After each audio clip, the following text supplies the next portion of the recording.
Van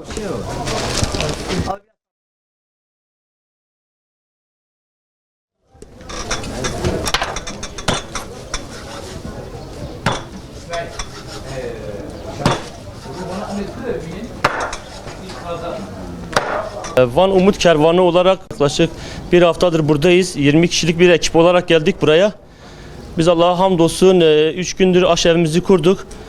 Bu arkadaşlarımız özverili bir şekilde aşevinde çalışıyorlar. Aşçı arkadaşlarımızdır, yardımcı arkadaşlarımızlar. Ve onunla beraber yan tarafta bizim dağıtım depolarımız var. Orada da arkadaşlarımız görevli. Bizim burada yemeklerimiz sabah 7'de başlıyor.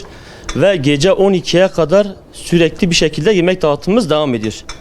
Sabah çorba dağıtımına başlıyoruz.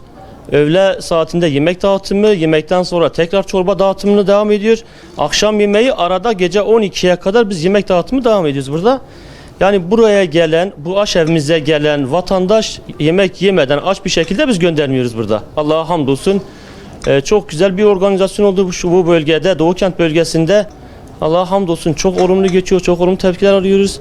Yani dün de milletvekillerimiz, bakanlarımız bizi ziyarete geldiler. Çok memnun kaldılar, çalışmalarımızı tebrik ettiler. Biz burada çıkan yemekleri 5 tane aşevimize gönderiyoruz. Burası merkez aşevimiz. Burada pişirilen yemekleri biz dağıtıyoruz.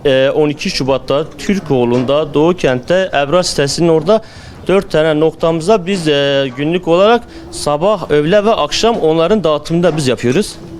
Allah'a hamdolsun çok güzel bir çalışmamız var burada. Biz malzeme konusunda sıkıntı yaşıyoruz. Ürün yetiştirmekte zorlanıyoruz. Farklı ürün çıkarmak istiyoruz ama imkansızlıktan dolayı çıkaramıyoruz. Biz istiyoruz ki hayırseverlerimiz gıda konusunda, et konusunda, gerekirse nakdi konuda bize yardımcı olsunlar. Biz bu işi sürekli yapalım ve bu işimizi nasip olursa biz 2 aya, 3 aya belki Ramazan bayramında dahil biz burada kalmayı düşünüyoruz. Ve bu işin sürekli olması için ve bu 40.000 kişilik yemeğin çıkması için bu işin devamlı olması lazım ve destek almamız lazım. Bize yardımda bulunsunlar diyoruz hocam. İçimizde memur arkadaşlarımız var, aşçı arkadaşlarımız var, öğrenciler var, esnaf arkadaşlarımız var. Yani onlar, Allah onlardan razı olsun, işlerinden feragat ettiler. Bir haftalarını, 10 günlerini buradaki kardeşlerimize, buradaki depremzeden mağdur olan kardeşlerimize ayırmak açısından işlerinden feragat edip buraya geldiler. Özverili bir şekilde çalışıyorlar. Hani Rabbim hepsinden ayrı ayrı razı olsun. Sadece biz buradaki Van ekibi değiliz. Bizim bir ekibimiz de farklı bir depoda çalışıyor. Sadece mutfak ekibi olarak buradayız. Şu anda görüntü aldığınız kişiler. Rabbim razı olsun hepsinden.